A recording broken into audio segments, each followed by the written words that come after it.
So this is called The Beginnings. Words as notes and beats. My writing came out of me without too much formal grunting and extrapolation of the dry. I was first more interested in music, naturally enough. African American life is rhythm wrapped, its social context, its history, the living rooms and kitchens and churches and street corners pushing sweet blues afternoon and evening. We are abundantly chorded, and our syncopated walks harmonize us to the blue future like laughter from the only thing bigger and warmer than our hearts, our soul. I'd taken all kinds of music lessons too, thrice pianistic, trumpet, drums, plus drawing and painting classes too. I guess our mama wanted us to be close to or well acquainted with art instead of art. I had bands, I sang in choruses, I hung out all night traveling light in and out of joints to hear Larry Darnell and Ruth Brown, the Oreos, the Ravens, Little Esther, Lynn Hope, Bull Moose Jackson, Louis Jordan, Nat King Cole, Tuesday Mambos at Lloyd's Manor, and later Bird, Diz, Getz, Kenton, Miles, and his monkness, Thelonious. Duke, Billy, Ella, my parents always played. Plus my grandparents loved old blues. We had concerts of spirituals, and Sarah Vaughn's mama and my grandmama, Nana, put together a gospel chorus for the middle-class Negroes at Bethany Baptist each and every Sunday. My grandfather used to promise me a silver dollar to memorize Weldon Johnson's The Creation. And the slim volume with the fantastic Aaron Douglas woodcuts has always sat heavy in the breakfast of my poetic sensibility. My mother, on the other hand, got me to memorize Lincoln's Gettysburg Address, which I recited on his birthday annually for years in the Boy Scouts. But then, all of a sudden, it was college going away time, and after being the fly in the proverbial buttermilk at Rutgers, I found Howard and lifelong friends and Sterling Brown, who taught me the music as history and analysis. And you know what? I put my trumpet down. Although, for sure, there is nothing I love so much or identify my very soul so deeply with as music. Word. Make no mistake. And even the first formal verse I loved was in the music, the blues, city and country. I used to walk down the halls of my high school reciting Larry Darnell quietly at the top of my voice. You're right up on top now. You want to be free. Why, you fool, you poor, sad, worthless, foolish fool. It was the poetry, the form and feeling of the blues that first moved me word-wise. For instance, if you don't love me, tell me so. Don't tell other people. I'm the one to know. Or it's raining teardrops from my eyes. Or you made me lose my happy home. You stole my love and now you're gone. Or you way out in the forest fighting a big old grizzly bear. How come you ain't out in the forest? I'm a lady. They got lady bears out there.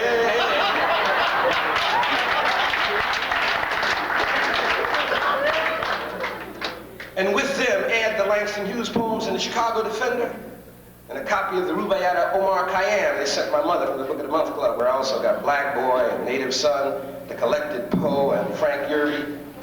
In grammar school, I had a short-lived comic strip with a feature called The Crime Wave. And my senior year, I took the only creative writing course I ever had, hanging out with these two friends of mine who also wanted to be writers and imitating Poe and erected brownly by Yerby, terrified by Wright. Now suddenly I was writing some little jive sonnets and cellophane love jingles after Herrick and Shakespeare and Suckling, and then reading Joyce and Pound and Eliot, Stein, etc. An old high school buddy, Alan Polite, I ran track with, a real hero athlete I looked up to and longed to know how to imitate, had gotten out of school and gone to the village to live. Somehow he summoned me, us, over to his all-white with yellow trim Bedford Street apartment. He was a writer now, he said. I looked at the neat piles of legal pads, the walls of books, The smiling, graceful woman, his wife, now the writer, Charlene Polite, and seeing that life and that look in his eyes and already idealizing him, I knew that that's where I was headed. Yeah, that's where I wanted to go. And the music? Did I leave it? Hell no. Check the writing, any of it. Music still got me going. I was extremely diffident about speaking here today because although I'm quite used to being on platforms, it's always in political and oppositional contexts, and in terms of poetry conferences, which some of you seem quite used to, even weary with, I'm a complete virgin. This is the first time for me. And I was so nervous about this that I wrote out my remarks in advance. And already this conference has been such an educational experience for me. I cannot use the remarks that I came here with because I've learned so much in the last 24 hours. I will say that when I saw the panel, incitement and audience, I had a very different reaction to the two words, which I think reflects my uneducated condition last weekend. And which I feel I ought to share with you. I was very taken with the word incitement. I thought it was a beautifully, poetically chosen word with a wonderful spectrum from at one end. I'm sorry the policeman has left because I wanted him to hear this. At one end of the spectrum, incitement to riot is, I believe, a crime. It's one of the very few ways that poets can get themselves arrested for saying something. And I was going to proclaim that what I'm trying to do here is to incite a gentle riot, and a very long, ongoing one. And then the other end of the spectrum of the word incitement is something that speaks to someone else from within. I'm cut off from my dictionaries here, but I suspect it means hitting someone from inside, which is what I think poetry can do, and as opposed to hitting someone from outside.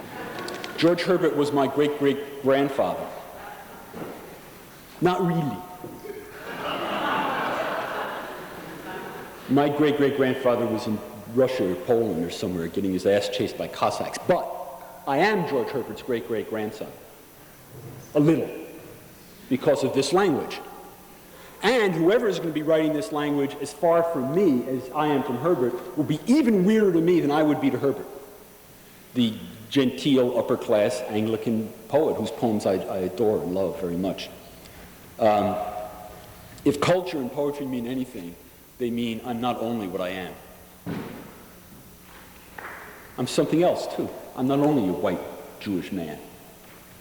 I hope I'm an Irish woman, too, if I know one, you know? So this is about my Irish grandmother that I don't have.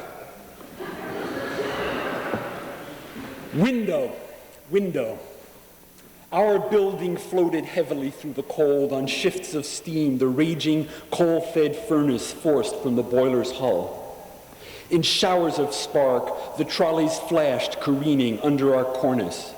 My mother, Mary Beamish, who came from Cork, held me up to see the snowfall out the window. Windhold, she sometimes said, as if in Irish it held wind out, or showed us that wind was old. Windhole in Anglo-Saxon. Faces like brick, they worshipped Aester's rabbit, and mistletoe that was Thor's jism where thunder struck the oak. We took their language in our mouth and chewed. Some of the consonants drove us nearly crazy because we were Chinese. Or was that just the food my father brought from our restaurant downstairs? In the Fells, by the Falls, the old ghetto, or New Jersey, Little Havana, or Little Russia, I forget, because that baby wasn't me, the way these words are not. Whoever she was teaching to talk, snow, she said, snow. And you opened your small brown fist and closed it and opened again to hold the reflection of torches and faces inside the window glass and through it, a cold black sheen of shapes and fires shaking, kitchen lights, flakes that kissed and crossed other lights in lush diagonals, the snow-charmed traffic surging and pausing, red, green, white, the motion of motes and torches that at her word you reached out for where you were. It was you, that bright confusion. First of all, I'd like to say this is just response to something that you said. So I believe that there's a time when it may be necessary to kill, okay? That you must do violent things. I'm not saying those in the Gulf War, okay, but there are times when one must take arms, and that poetry will not do. Well, I said it anyway.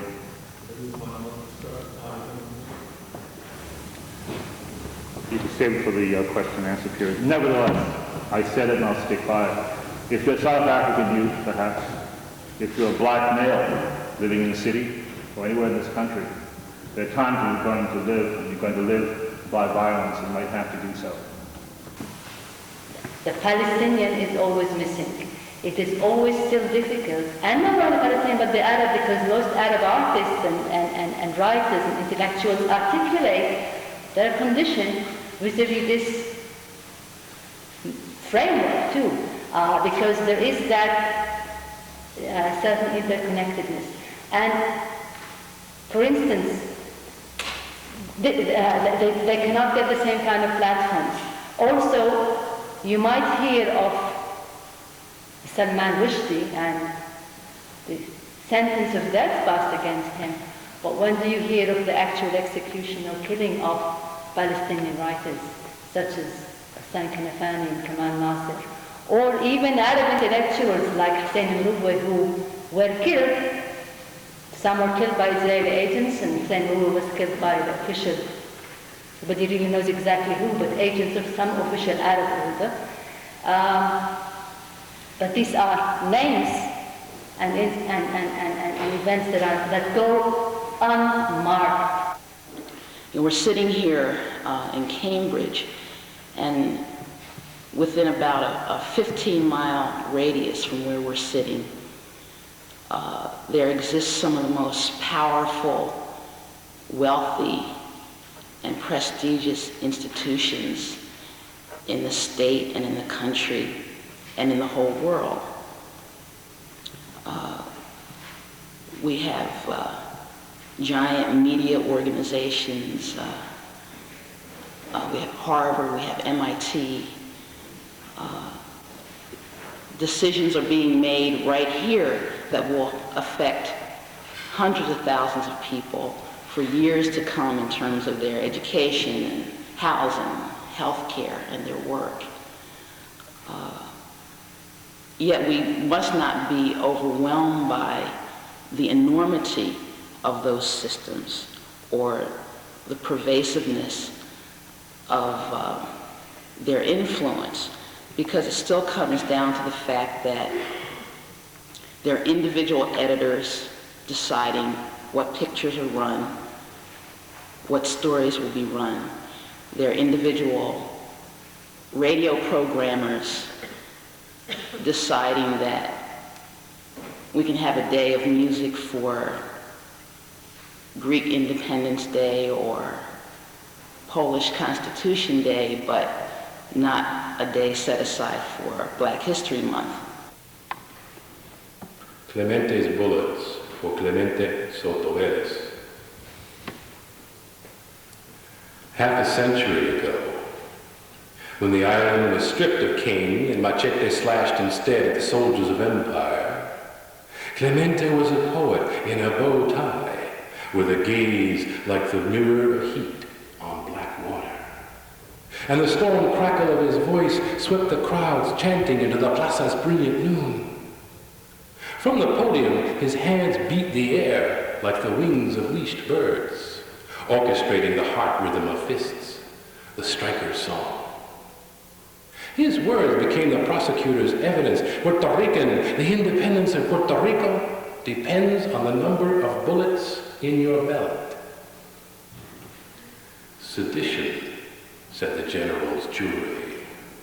6 years in prison, ceilings and floors huge and gray as the sides of a battleship occupying the harbor of his sleep, smuggling poems, fragment by fragment, words like wooden horses and cows of stone during searched and scrutinized visits. The year's damp warped the joints of his fingers, and Clemente learned to breathe through the clogged lungs of rasping, solitary days. Since then, an island of plundered graves and gardens has drained refugees from the mud, clay-dark laborers migrating north.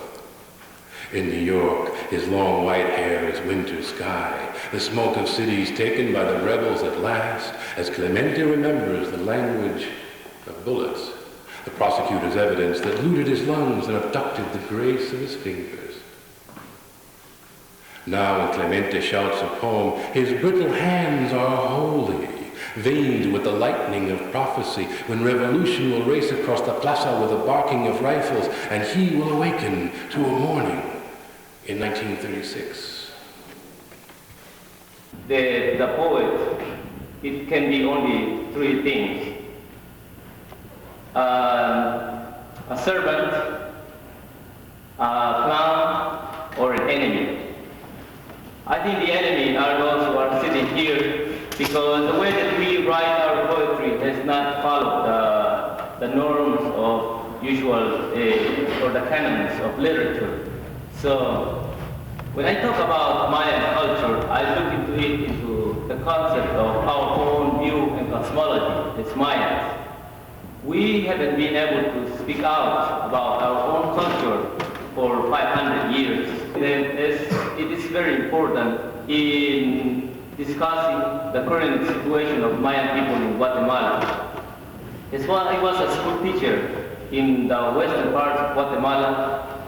I witnessed a massacre. 80 soldiers came during the early day of September 9, 1982, and they started to fire on the villagers who tried to defend themselves, because they knew already that the army was trying to look for this village. And since they resisted to organize themselves into the civil patrol, these people become the enemy of the government, obviously. And this event I have recalled and written in my book, Testimony, the Death of a Guatemalan Village. This is at sunset in the Caribbean when the fishermen come in for the day, with the day's catch. Out of their element, the thrashing mackerel thudded, silver then leaden. The vermilion scales of snappers faded like sunset. The wet, mossed coral sea fans that winnowed weeds in the wiry water stiffened to bony lace. And the dripping tendrils of an octopus wrung its hands at the slaughter from the gutting knives.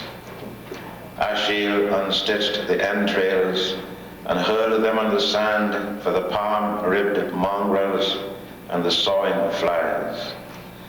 As skittish as hyenas, the dogs trotted, then paused, angling their muzzles sideways to gnaw on trembling legs, then lift a nose at more scavengers.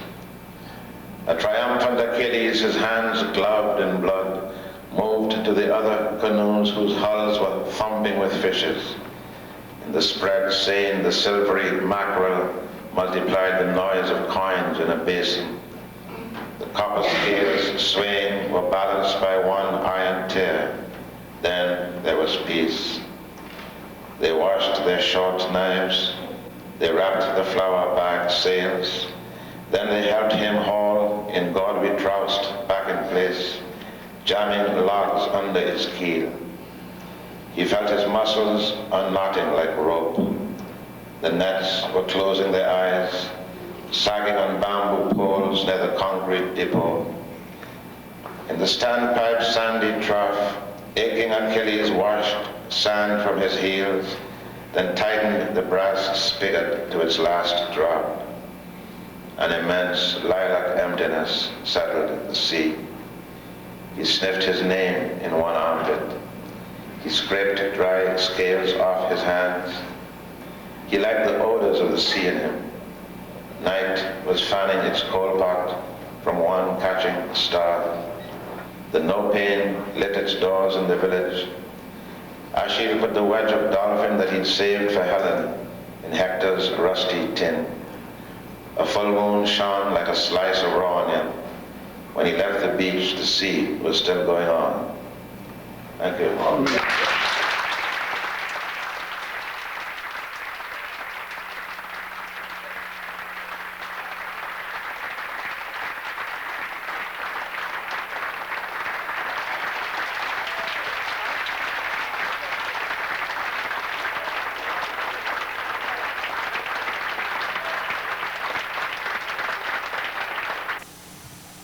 American poets with imagination for political realities often lament that American society isn't political enough. I disagree.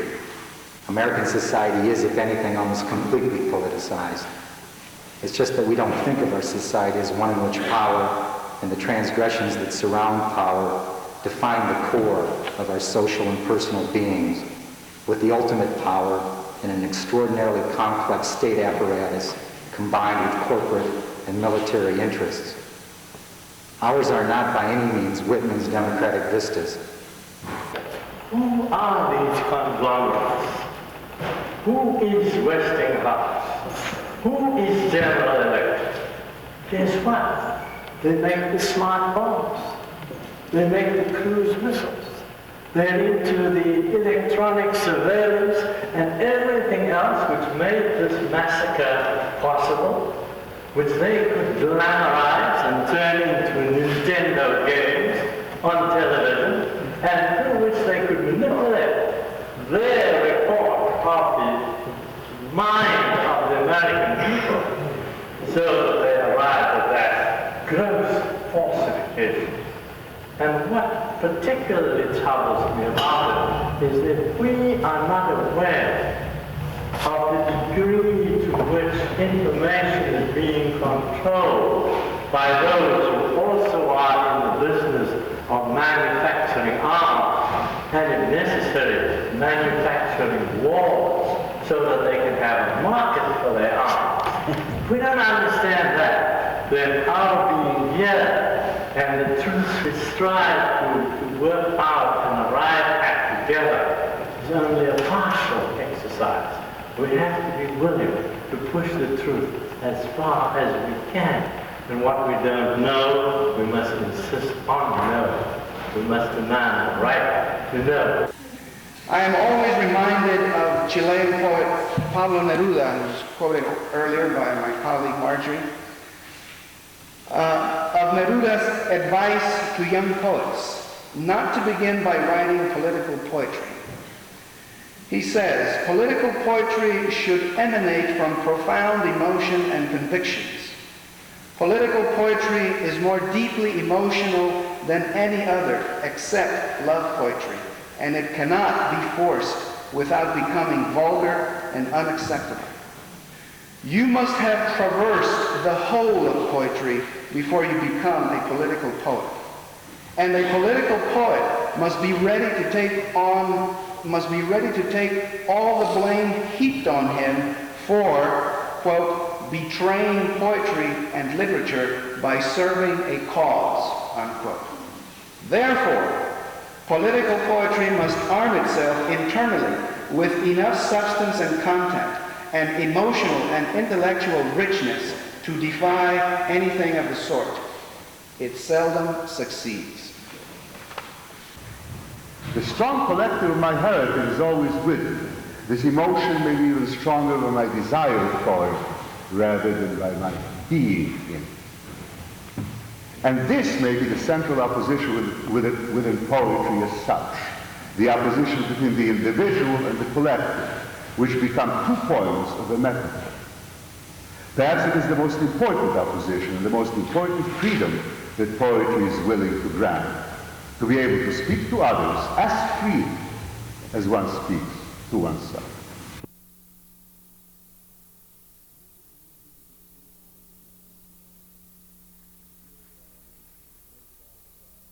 Human reason is beautiful and invincible. No bars, no barbed wire, no pulping of books, no sentence of banishment can prevail against it. It establishes the universal ideas in language and guides our hand so we write truth and justice with capital letters, lie and oppression with small. It puts what should be above things as they are. It is an enemy of despair and a friend of hope. It does not know Jew from Greek or slave from master, giving us the estate of the world to manage. It saves austere and transparent phrases from the filthy discord of tortured words. It says that everything is new under the sun, opens the congealed fist of the past. Beautiful and very young are philosophia and poetry, her ally in the service of the good. As late as yesterday, nature celebrated their birth. The news was brought to the mountains by a unicorn and an echo. Their friendship will be glorious. Their time has no limit. Their enemies have delivered themselves to destruction.